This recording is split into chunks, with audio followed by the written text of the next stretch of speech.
खास पेशकश चुनावी जंग 2021 में दर्शकों का फिर से स्वागत है। हम लोग जब बर्री बेटा में गए हैं तो यहाँ पर बहुत सारे उम्मीदवार मिले हैं। सबसे जो लोगों की शिकायत थी मुखिया जी के साथ, मुखिया जी ने हमें बहुत सारे प्रलोभन दिए कि आप नल जल के देखें, परंतु नल जल में हमने देखा है कि सिर्फ 2 वार्ड में नल जल चल रहा है, 3 नंबर और 5 नंबर में।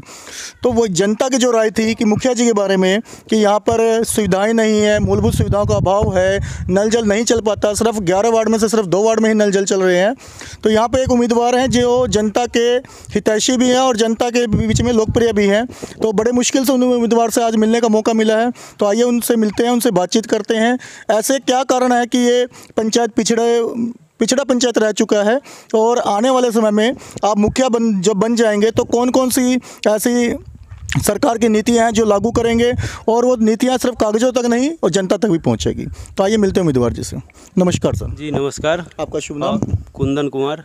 कुंदन कुमार जी, आपकी पंचायत में कितने गांव पड़ते हैं? मेरे पंचायत में 3 गांव हैं। हाँ, बर्री, बेहटा और बलसा। तो मुखिया जी तो 4 गांव बता रहे थे। हाँ, 4 गांव रेवन्यू विलेज के हिसाब से भी 3 गांव है, 4 गांव नहीं है। 4 गांव। हाँ, मतलब मुखिया जी को अभी तो ये पता नहीं है कि जिस पंचायत में आप 5 साल मुखिया रह चुके हैं उसमें गांव ही कितने पड़ते हैं? बर्री बेहटा एक रेवन्यू विलेज है, लेकिन दोनों के बीच में थोड़ा दूरी है, इसलिए 2 गांव हम लोग बोलचाल की भाषा में 2 गांव कहते हैं, बर्री और बेहटा। कागजों पे तो 3 ही गाँव होंगे। हाँ, बर्री बेहटा, बलसा और अजरकबे बलसा। तो पिछले 5 साल में मुखिया जी इसी पंचायत से थे। लोगों की जो इतनी सारी शिकायतें हैं वो शिकायतें क्यों रही? क्या मुखिया जी वो काम नहीं करवा पाए या जो ग्रांटें हैं उन ग्रांटों को क्या हुआ? मुखिया जी पैसा कमाने के लिए मुखिया जी बने और उसी काम की प्राथमिकता दिए जिसमें उनका जेब भरा, ज़्यादा से ज़्यादा पैसा कमाए। मतलब कि एक पंचायत का विकास ना हो के सिर्फ मुखिया जी का विकास। बिल्कुल बिल्कुल। इंदिरा आवास में 10,000 से 30,000 40,000 तक उन्होंने रुपया। जनता खुद कह रही है कि मुखिया जी खुद आके पैसा लेते थे। हाँ। पर मुखिया जी चैलेंज करते हैं कि अगर कोई ऐसा कस्टमर मिल जाए जिसने अगर मुझे पैसा दिया है इंदिरा आवास में तो ऐसा हो नहीं सकता। नहीं, ऐसा तो आप घूम रहे हैं पंचायत में, जनता खुद कह रही है। जनता खुद कह रही है। हाँ, ये प्रूव है। चलिए, हम जैसे 5 नंबर वार्ड में नल जल की चेकिंग पे गए थे तो वहाँ पर लोगों से जब पूछा तो उन्होंने आपका ही नाम लिया।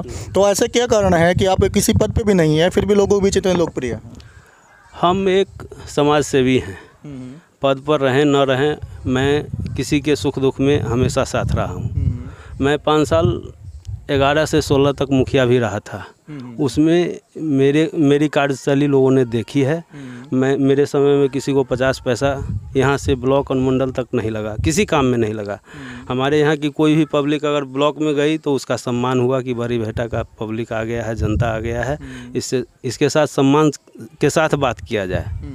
किसी का दिन नहीं था कि वहाँ पर 50 पैसा कोई मांग ले। अगर मांग लिया तो हमारे बीच में यहीं पर खड़ी है वो महिला जो हमारे घर पर आई, कही कि हम आवासीय बनवाने गए थे, वो 100 रुपया हमसे लिया। हम अपने दरवाजे पर उसको बैठाए, ब्लॉक में हमने छानबीन किया, पता चला जो पैसा लिया था वो आया हमारे घर पर 1 घंटा के अंदर उस महिला को पैसा पहुंचा दिया।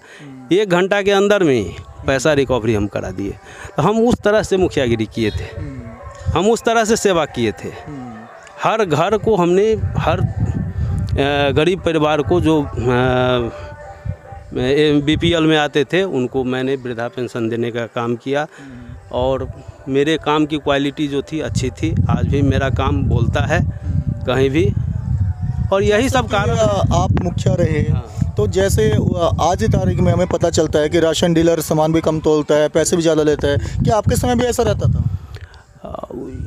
इस तरह की कुछ समस्या थी, लेकिन मैं कोशिश करता था कि नहीं वो सब कम से कम हो, न हो।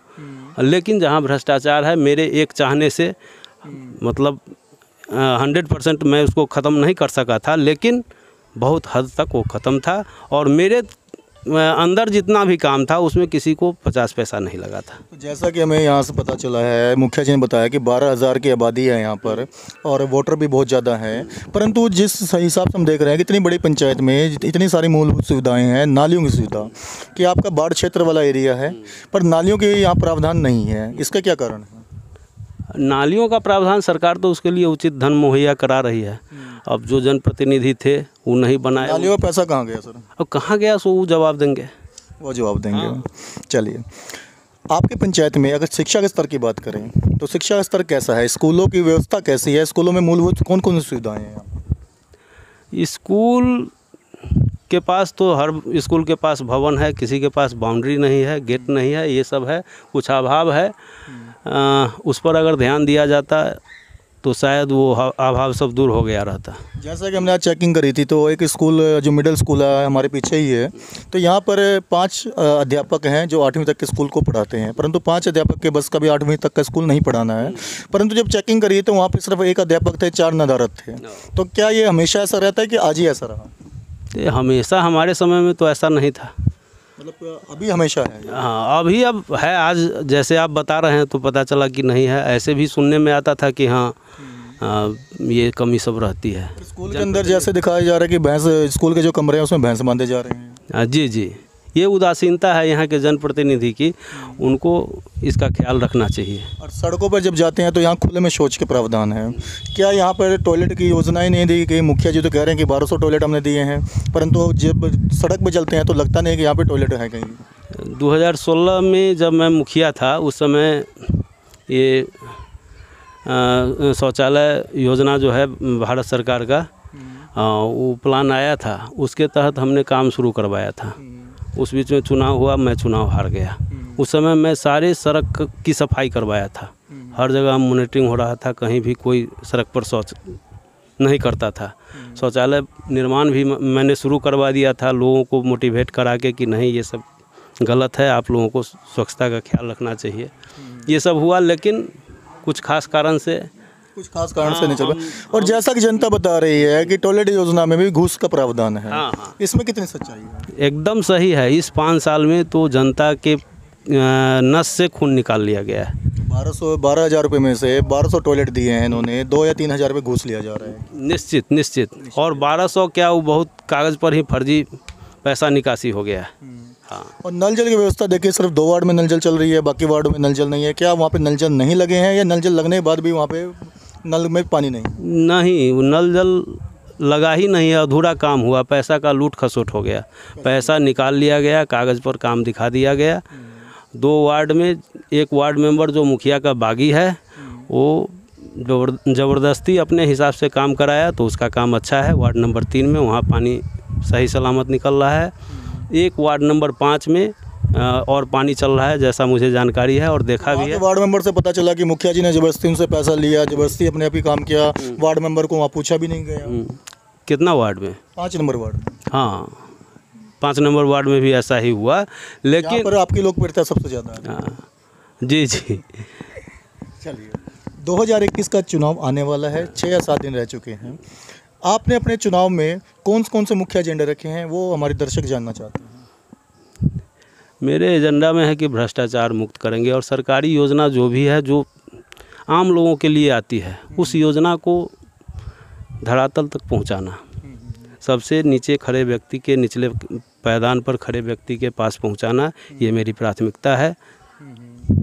तो जैसा कि आपके मुखिया जी बता रहे हैं कि मैं बहुत छोटी जाति से हूँ, मुझे लोग यहाँ पे चलने नहीं देते, काम भी नहीं करना देते, क्या इसमें कितनी नहीं, ये तो बस उनका एक चुनावी स्टंट है। चुनावी स्टंट। हाँ। आगामी चुनाव के लिए आप अपने पंचायत वासियों को, अपनी जनता को क्या संदेश देना चाहते हैं? उनको संदेश यही देना चाहते हैं कि वो अभी बहकावे में ना आकर अपने मन से, जिन पर उनका विश्वास जमे कि वो मेरी सेवा करेगा, मेरा काम करेगा, मेरा मान सम्मान करेगा, उसको वोट दें, उसको अपना प्रतिनिधि सुने। बहुत अच्छी बात कही इन्होंने। सबसे बड़ी बात कही, अपने लिए वोट नहीं मांगा। इन्होंने यही कहा कि जो अच्छा उम्मीदवार लगे, जो लगे कि आपके लिए काम कर सकता है, उसको ही वोट